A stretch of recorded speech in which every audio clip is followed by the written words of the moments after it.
Hello, everyone. Hope everyone is doing well.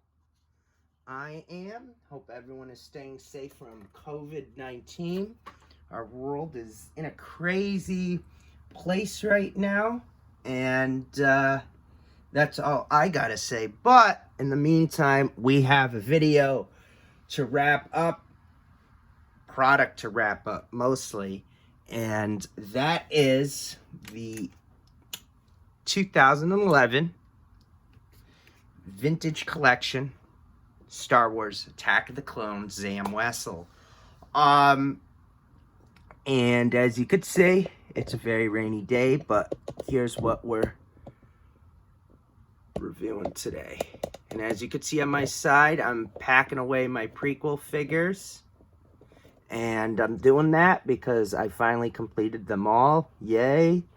The only one I'm waiting on, which is not even part of the original line, is the Anakin peasant disguise figure from the vintage collection. But I have every single figure from 1999 to 2005 from the prequels. So I'm taking that off my shelves and I'm putting books and I'm changing my room around.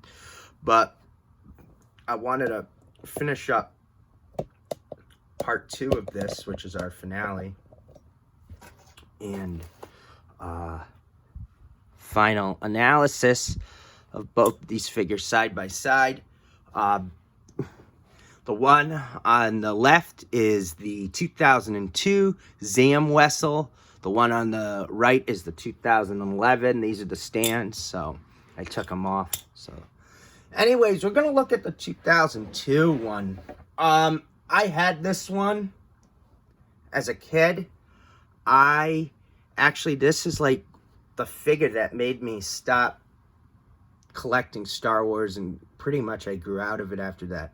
I was very disappointed with the Attack of the Clone figures as a kid. I only had like maybe 3 or 4 of them, maybe like 3 of vehicles, that's it. It was the Jango Fett Slave 1 and both speeders, and that was it. But very disappointing going from episode 1 to this. Very scaled down.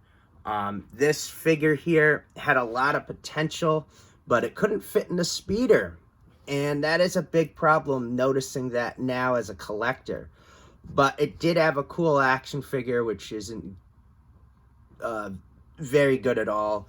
You would pull back its arm, which I'm doing, and then let's pull the gun out of its holster here. Give me a moment. You press, yeah. Pull the gun out of its holster, and then, where is it? It's so gimmicky. Oh my god. Yep, there we go. Here we go. And then you would do this.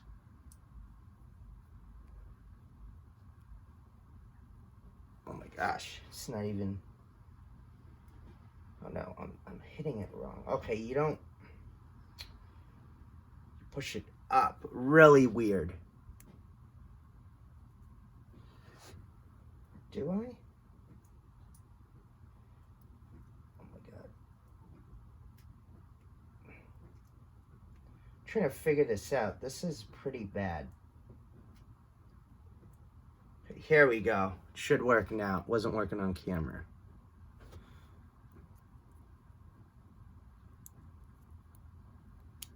Okay, see, it worked, but just very gimmicky. It's not broken. It's just a very gimmicky feature here. Try to get a good one. Again.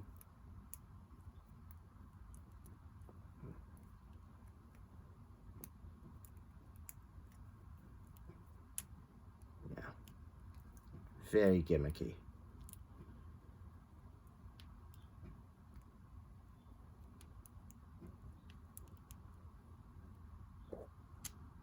Yeah, there we go. There we go. Works. Very gimmicky feature. I wanted to try to show you a few times. I'm just getting annoyed by it. But you guys get the gist of it. Just not a great figure. Even the headpiece that goes on it doesn't look good. The sculpt's good, though.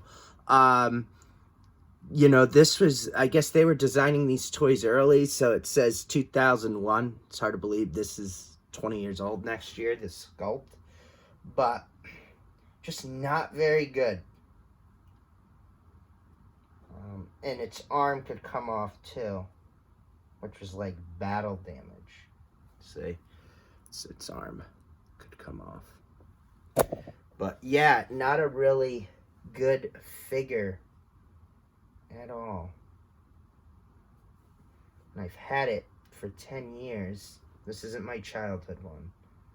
But yeah, just not a good figure. And you would think that this could fit in anything, but its legs are too wide to fit in vehicles. So, which is terrible. And then here, talk about a complete 180. This is the 2011 version. Looks like it's got nice articulation, straight legs. Shouldn't have any problem of fitting into the speeder. I have to eventually get it. And it has removable features. So I'm able to take off the handkerchief. It comes with the handkerchief that is opened. I'm going to try all these accessories on. Really cool. Comes with its gun. I even like the holsters in a better position too, compared to the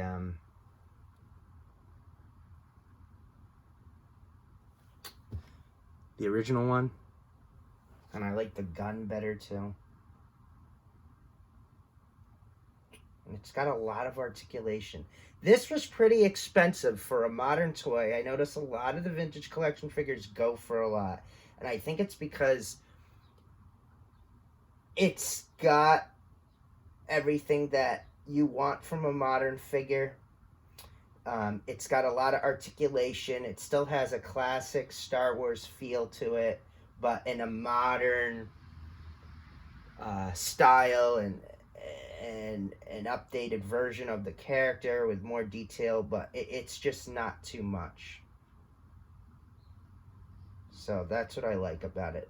The only vintage collection figure I didn't care for was the Slave Leia. That's because my Slave Leia had glue on the cape from the factory and I had to sell it. But other than that, I love all these figures. And look, you could lift up its goggles too, and I believe its helmet comes off, and I'm gonna try that now here on camera. See if we could pop this off. I don't want to break it.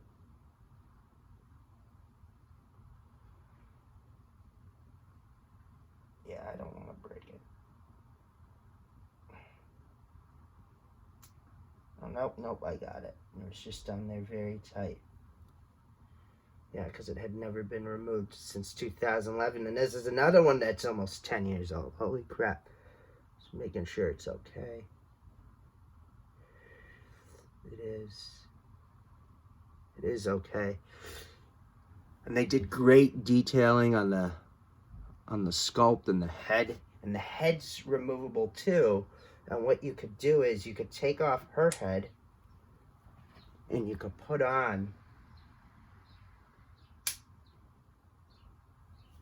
the battle damaged head, which I really like. Here. And what I'll do is I'll change it around here.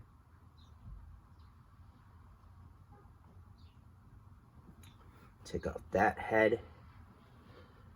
And we'll put on. And it has the gun. Let's see here. It's got the gun that you could hold. Wow, this is badass. Now that is badass. You can't go wrong with this. Look at that. And you're paying almost 30, 40 bucks for it. Totally worth it. I'm just carefully now take off all the accessories here, especially the rifle. Now, they did come with a long rifle. I know for the sneak preview, figures of Attack of the Clones, I have them. They're from late 2001, I believe. So a few months before the movie came out, and I'm not opening them, but that's the only time we got a rifle. I think a rifle would have saved the original figure with all the problems it had. So that is the 2011 version. I like it so much better. I only have this one in my collection, the bad one, just to be a completist. So articulation on the original, we'll say 1, 2, 3, 4, 5, 6, 7, 8, 9. So probably around 9, 10 points of articulation. And this one, it's torso rock, so that's 1. Head, 2, 3, 4, 5, 6, 7, 8, 9, 10, 11, 12, 13, 14. So 14. I probably am missing one, but 15. Probably 14, 15 points. But it's totally worth it. You totally get what you pay for in this, and it's not a waste of money at all. So I would suggest getting both if you want to be a completist, but if you just collect the vintage collection, I would totally get Zam. It's a really cool figure. And yeah, but that is it, everyone. Stay tuned for more videos, and stay safe. Take care. Bye-bye.